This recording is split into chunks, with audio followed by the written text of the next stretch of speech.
नमस्कार दोस्तों, मैं बहुत बहुत स्वागत करता हूं आप सभी का एक बार फिर आपके अपने ही यूट्यूब चैनल एरोप्लेन हेल्पलाइन पे। और दोस्तों, अगर आप फॉरेन विजिट का सोच रहे हैं या फिर आप इंडियन करेंसी से कोई फॉरेन करेंसी परचेज करने के लिए सोच रहे हैं, या फिर अगर आप कोई विदेशी मुद्रा कोई फॉरेन करेंसी अगर आप इंडिया में ही खरीदते हैं दोस्तों, तो यहाँ पे आपको 20% तक का अब टैक्स देना होगा, जो कि लागू होने वाला है 1 जुलाई 2023 से। इसको लेकर जो है भारत सरकार ने नया सर्कुलर जो है वो लॉन्च कर दिया है। ऐसे में दोस्तों अब आपको TCS से को लेकर 1 जुलाई से नया नियम लागू हो जाएगा।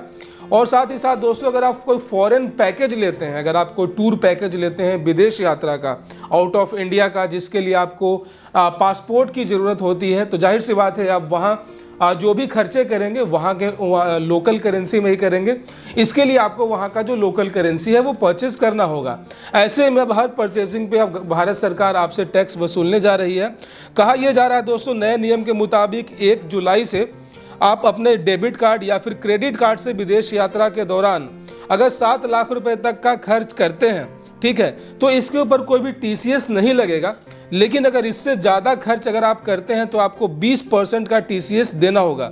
अब चूंकि TCS को लेकर नया नियम में फॉरेक्स कार्ड या फिर अधिकृत मनी एक्सचेंजर या फिर बैंक से विदेशी मुद्रा खरीदकर विदेश जाने वालों का के संबंध में कोई जिक्र नहीं किया गया है। इसीलिए आगामी 1 जुलाई से विदेश यात्रा के लिए बैंक या फिर जो भी ऑथोराइज्ड यहाँ पे आपको मनी एक्सचेंज से विदेशी मुद्रा आप खरीदेंगे, उसके ऊपर आपको 20% का यहाँ पे TCS देना होगा।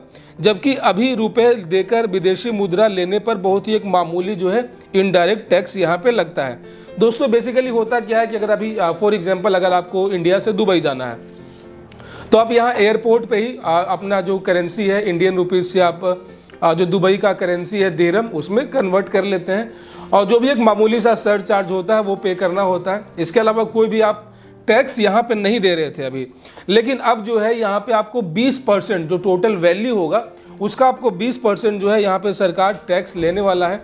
डेबिट और क्रेडिट कार्ड को इससे बाहर रखा गया है, वो उसमें कंक्लूड नहीं होगा, ठीक है। और जो भी इसके लिए ऑथोराइज्ड मनी एक्सचेंजर हैं, तो वो 1 लाख रुपए तक के जो डॉलर हैं वो 180 रुपये GST प्लस 100 रुपये का ट्रांजेक्शन फीस देना पड़ सकता है।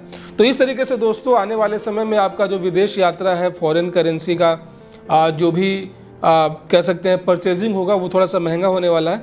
तो अगर आप इन फ्यूचर प्लान बना रहे हैं, ठीक है, तो आप 1 जुलाई से पहले ही जो भी आपका करेंसी है उसको कन्वर्ट कर लें, ताकि आपको कोई भी ज़्यादा यहाँ पे टैक्स पे करना ना पड़े।